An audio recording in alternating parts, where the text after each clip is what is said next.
A story from NBC Boston. Jack Posobiec highlighting the rich white woman in New England who took in a family of Haitian migrants who says, it's great. It's like having your own personal chef.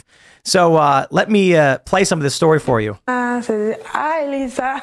Oh. She says her daughter is very happy. When she wakes up in the morning, she says, hi, Lisa, and everyone starts the day smiling. It's a delight, and it's really fun having them. What I realized is there's so much prejudice against refugees, mostly because people don't know them. Lisa says she feels like she has her own personal chef, as Wildande loves cooking. ¿Te gusta la ocupación? Sí. In fact, her goal is to open up her own restaurant. All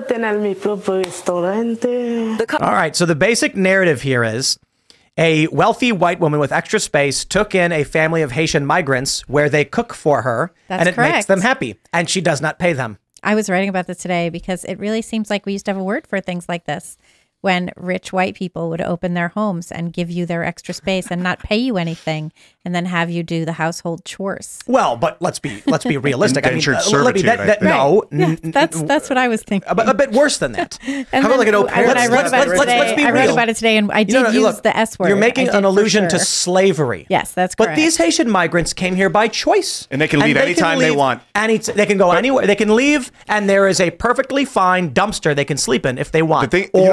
They can choose to live in the rich white lady's home and have shelter for their family, so long as they keep, giving exchange of their services. Right. Well, don't au pairs come from like Sweden and stuff in exchange for room and board and then taking care of the children? They get paid, and they have special immigration status. Yes. So a few friends of mine 20 years ago were au pairs, and it's a program. You get paid. Okay. You are a live-in housekeeper who receives a salary or wage, usually a salary. Stipend or something. And then you have a special visa.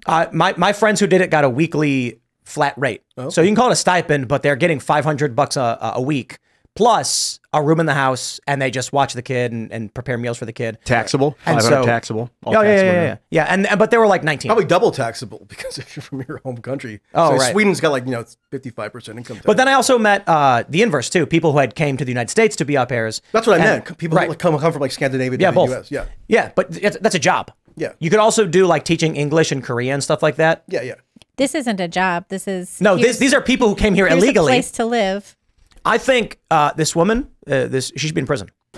Yeah, well, it's not just her. I was writing about this for Human Events today. I did an op-ed and I started digging into what's going on in Massachusetts.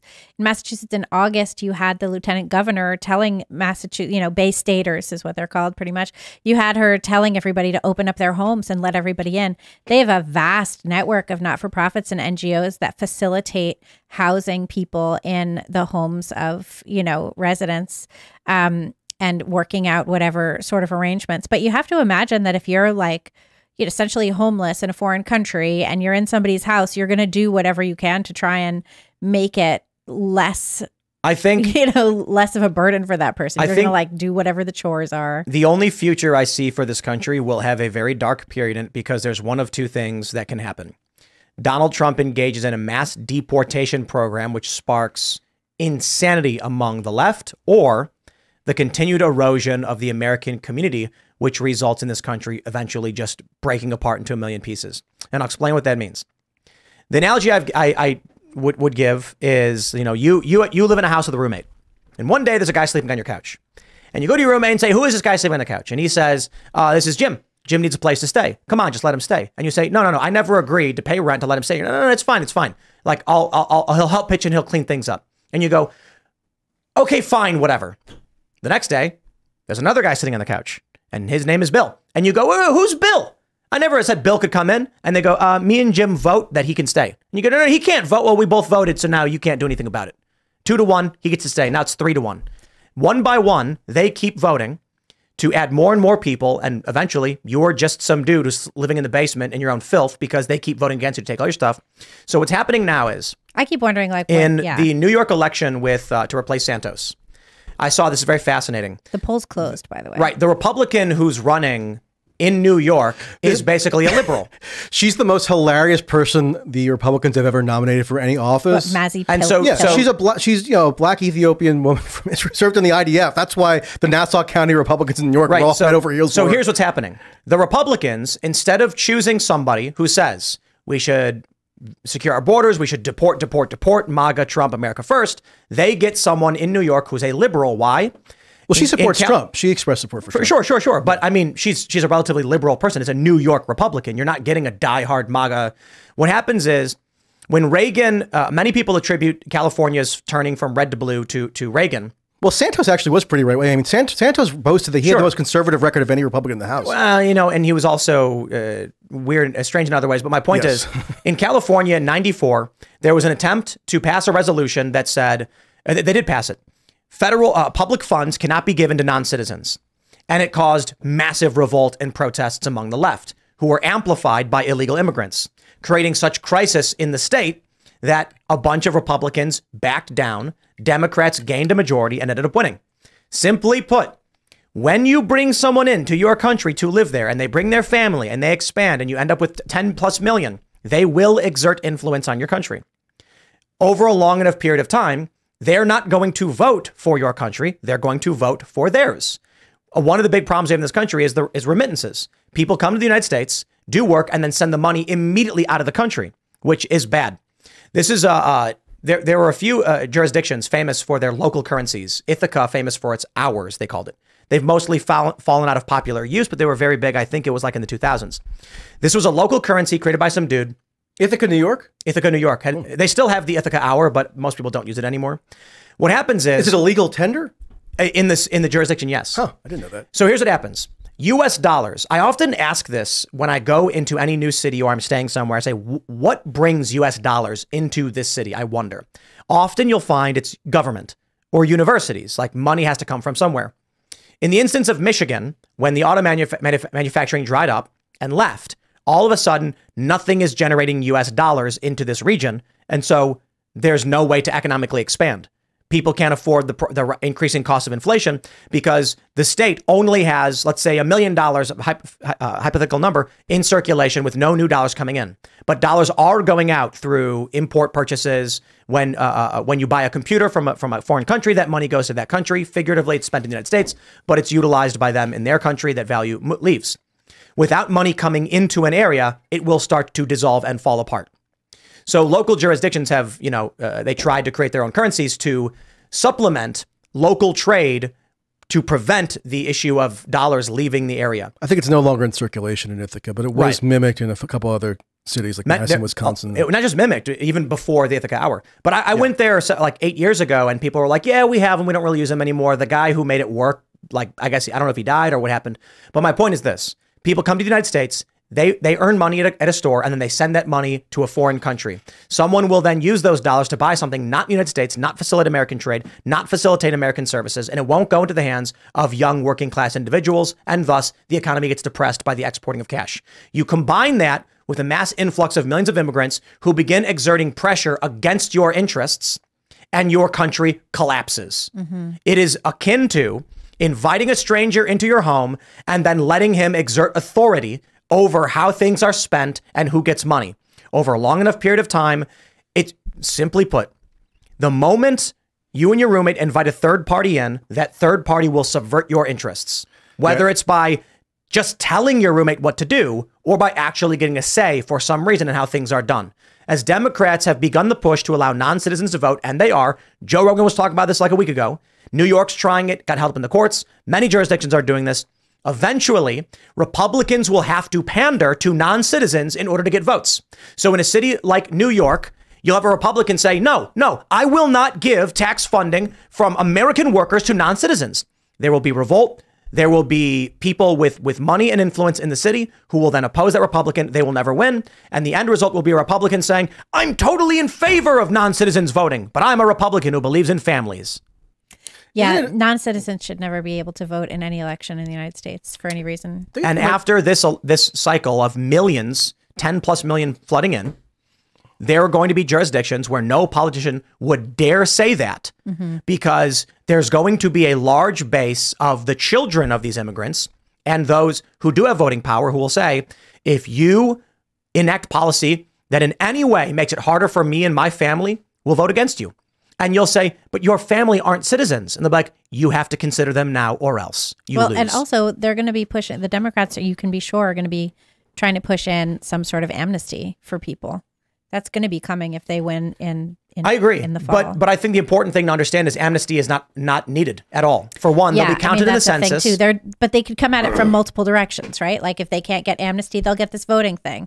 If they can't get the voting thing, they'll get the amnesty. Like they're going to push it through one way or another. Agreed. But it's important for people to understand whether or not an illegal immigrant votes does not matter, and whether or not they get amnesty doesn't matter. What matters is they will be counted towards the census. They will create artificial congressional seats and electoral college votes, and they will exert local pressure, forcing conservatives to say publicly, like, I'm in favor of illegal immigration, because you will not win in a district that has a large percentage of non-citizens. Why?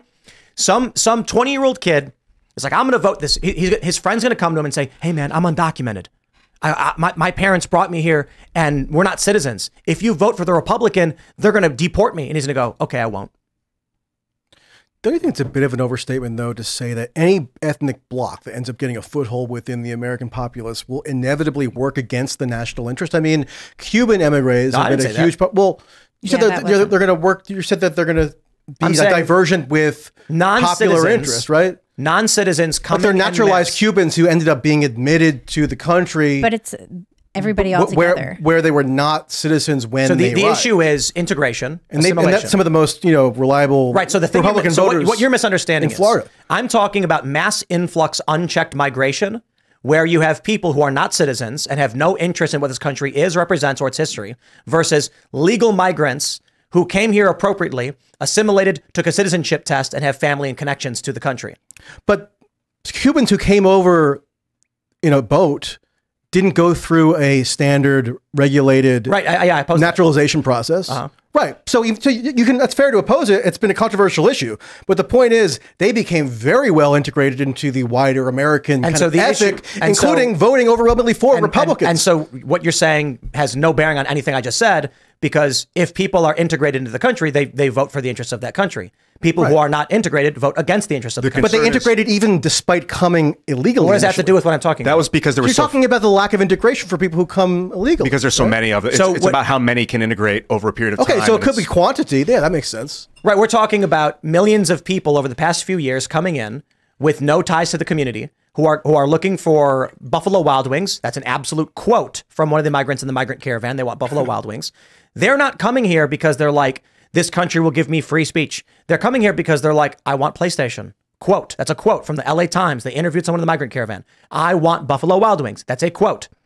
The people fleeing. Are they basically saying, I want more economic opportunity? So let's just say there's a big difference between someone fleeing. So there's a big difference between someone fleeing Cuba because they're being murdered or gulagged and someone who's like, we're going to get free stuff. Yeah, economic migrancy is not refuge. You don't seek refuge for bad economics. It's only for political persecution, things like that. Well, right. That's why they wanted to raise the asylum standards so the people who are just coming for economic refuge would not be eligible anymore. Yeah, and she called them refugees. They're not. They're migrants. They're economic migrants. I think she should be in prison. Legally. Well, these are asylum seekers from Haiti. So so under current law, they're asylum seekers. What are they seeking asylum from? It's from Haiti, which sucks apparently. But what sucks in it? Haiti's Haiti's basically a failed state. It's like run by. I mean, wasn't the president assassinated? And to be fair, Haiti. I mean, in terms of the bordering nations or closest nations, it's an island. I mean, it's a portion of an island.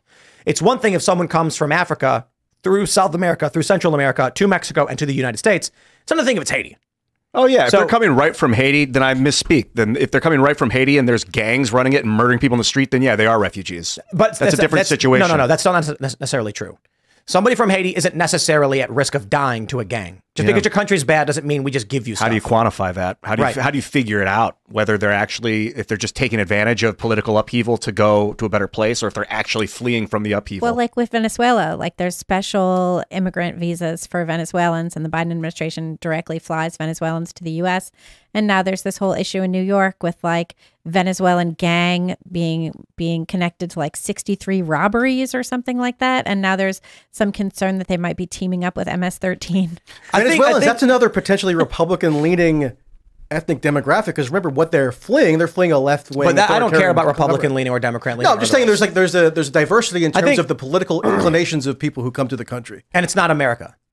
And no, it's fact. So maybe I'll I'm put it this sentimental, way. but hasn't America always been like a melting pot? Imagine you have for people who integrate. I'm descended from people. Well, yeah, I'm descended from people who came from Ireland, Italy, who weren't necessarily thinking. So let's say, I just love the concept of America. They were coming for economic opportunity because they were peasants. And there was a restriction on how many could come and when they could come and what they had to do. And historically, these people came and were like, we're going to learn the language, we're going to go to school. And many of the migrants, stories that actually was recently told by a very elderly person, their parents refused to teach them their native language. They said, you're only going to speak English, which is the opposite of what we're seeing now. So I think a better analogy... I think a lot of second, third, fourth generation Spanish-speaking immigrants end up speaking English. Because of proximity, not because the parents are like, we're going to integrate. I think a better analogy would be like, if you have 5 members of your family and you invite, and this lady invites someone in the house, that person will begin to exert influence. That person's interests are not going to be the kid going to college. It's going to be, what am I getting? Whether they feel they're entitled to a lot or a little, it will be, what do I get? This woman is cooking and cleaning. Let's just say cooking. I don't know, personal chef. And so she's going to eventually be like, look, I appreciate you letting me stay here, but I'm cooking food for you and I get nothing for it. There will be influence exerted. Let's now entertain the possibility, this woman, what do you think happens if her family of 5 invites 4 more people in? Now it's 50-50.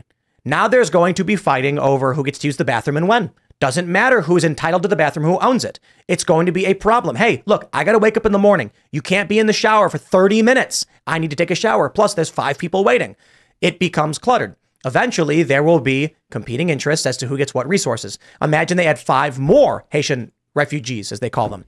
Now they're going to be like, yeah, you get out. We got too many people here. There's 15 of us and we vote you leave. That's just it. I guess the question is, like, when do they get squatters' rights, for her house? I guess the question is, she's a resident now. Yeah. She can't be evicted. When are the question might be, when are there finite resources? Meaning, when does the share get smaller and smaller and smaller, that when more people come in, there's too small a piece of the pie, that it creates upheaval or... Well, so let's say it happen slowly or it can happen all at once. If the power goes out, if there's a power down, it's right now. A grid down thing, it's every man for themselves. It's right now, and a carton of eggs is $10. Or a pack of salami. I've been complaining about this nonstop. $15. $15 for salami. It's like $13.26. Okay, I'm rounding up, but it was like $6 a year and a half, 2 years ago. Real. It's getting nuts, and it's supply and demand. It's spending massive amounts of money and resources through our fractional reserve banking system on a tremendous influx of non-citizens who are being handed debit cards. Our tax dollars, figuratively, being spent to facilitate the trafficking of non-citizens coming through the border. It is not a boon on our economy. I'll put it this way. A viral video from Gen Z of a 5x11 apartment in New York City with no bathroom. It has a sink in it, and it's $2,000 a month. And they're like, this is what Gen Z can afford these days. If you're lucky, they're putting non-citizens in luxury hotels paid for by the state. And you get a TV, a bedroom, and a bathroom. And it's an a studio Xbox too. And an Xbox. How about that? Lucky if you get a bathroom. I No. had a toilet in my kitchen once. The I looked at that apartment. The luxury hotels have bathrooms. Oh, that place, yeah. The Gen Z apartments don't. No, you got to walk down the hall. I've never even been to a hotel that has Xbox. What the hell? Well, the shelters have Xbox. But the question then becomes, why is it that American citizens who are trying to start families, get jobs, and get places to live on their own have to live in 5x10 boxes, and non-citizens are getting luxury hotel rooms? Because they had it easy growing up, Tim. They got a leg up. They can work. They can figure it out on their own. That's the mentality, I think. This is the point of finite resources today. We do not have enough to give homes to our own children right now. Why are we giving it to non-citizens? Well, yeah, the other thing, too, is you hear the government officials in Toronto and New York and Massachusetts all saying to people, hey, if you have extra rooms, just open your homes to these, immigrants and have them come live with you. It's like, who in Toronto, New York, and Eastern Massachusetts has extra space? Rich people have extra space. Right. I hope that the next thing we hear from this woman is that she gets into a dispute over residency with the migrants who claim that they're legal residents who can't be evicted. Mm-hmm. And then, because look, after I think 28 days, you're a legal resident who can't be evicted no matter what. Mm-hmm. They can then claim she doesn't pay rent. And her argument is going to be, I am a legal resident and our initial agreement included no rent free. Well, and the NGOs also that facilitate this kind of thing, they're saying, oh, you can decide how long you want these migrants to be there, but not really, not by actual law and not by tenant law in Toronto, New York, or Boston. She's going to be like, it was really great having you here. I think you guys should find a new place now that you've been here for a long time. And they're going to say, we have nowhere to go and we're not leaving. Right. Why would they? Resources have always been finite, but my hunch is that there have been times in American history in the past where economic conditions were worse than they are today, and yet an inflow of immigration was still tolerated. Look, I've never actually been ideologically in favor of immigration or really even opposed to it. Again, neutral for better or worse. But in the encounters that I have had with people who do immigrate, most of the time, if they're coming here, it's for relatively innocuous reasons, not because they have some kind of a nefarious intent to undermine the American project, or even a lot of them do want to actively assimilate. And that doesn't mean that you can't justifiably regulate those inflows of non-citizens to the country. I mean, I think that's perfectly reasonable. Which would be much less than 2 million. But I wouldn't necessarily cast such kind of generalized aspersion on the people who do make that trek. A lot of times they tend to be more industrious and more entrepreneurial than the average member of their society because they're making this epic journey to come to a brand new place. I think you find that in particular with the people from Central and South America. Keep saying it, and I hope you do. Yeah. And we can clip this and send it to every Gen Z kid who can't afford an apartment. No, I get it. The advocacy of someone to say these industrious people are enriching the community and are going to get for free what you should have gotten. No, I'm not saying they should get for free what you've gotten. I'm just saying that in terms of their character traits. They're good people. Yeah, exactly. And you know, it's great that they're coming here and taking from you. The problem is it's tough to tell if they're industrious or not. And it's not them who's taking it. I mean, they're utilizing the opportunity. If there are 10 houses on a street and there are 10 young people and you bring in 10 non-citizen criminal immigrants, right, there is going to be a competition for those Gen Z Americans over which house goes to whom. Maybe the answer is just build more houses. That is who's going to do it. Part of it. Who's going to do it? Where's the prices of wood and steel have been skyrocketing. Graphene. Government could subsidize it. So the government takes from everyone else to pay for the criminal aliens they allowed in. How about this? We say, hey, the government used to create a huge amount of public housing. That was like the housing boom after World War II. Let's stop bringing in millions of non-citizens and actually support the younger generation and allow them to live comfortably and inherit the American dream. I'm not a zealot one way or another on this. Yeah, I think you can't tell if they're industrious or not. That's the problem. A lot of people are. A lot of people could be covert military, just acting like they're migrants. There's no way to tell. That's why we got to in my opinion, shut down this illegal border crossing. What are we looking at? Tens of thousands of Chinese nationals? Possibly. I don't know. At 600. What is the number? 600 terror suspects or something? Was it 600? Really? But why does being a Chinese national automatically make you under suspicion? They are not refugees from Central or South America coming through our southern border. But why does being from China make you uniquely suspicious? Who's an illegal Chinese migrant's a dangerous. Someone coming from the other side of the planet through our border is not a refugee. No, that may be true. Yeah, I'm just saying they're a criminal alien.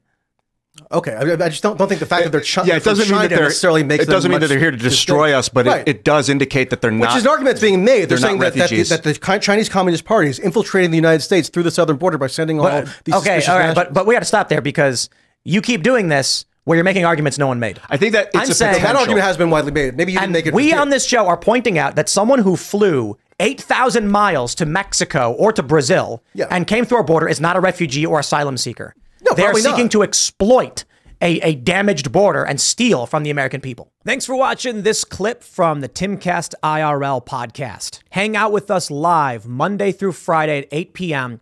and become a member over at timcast.com for uncensored, members-only shows exclusive.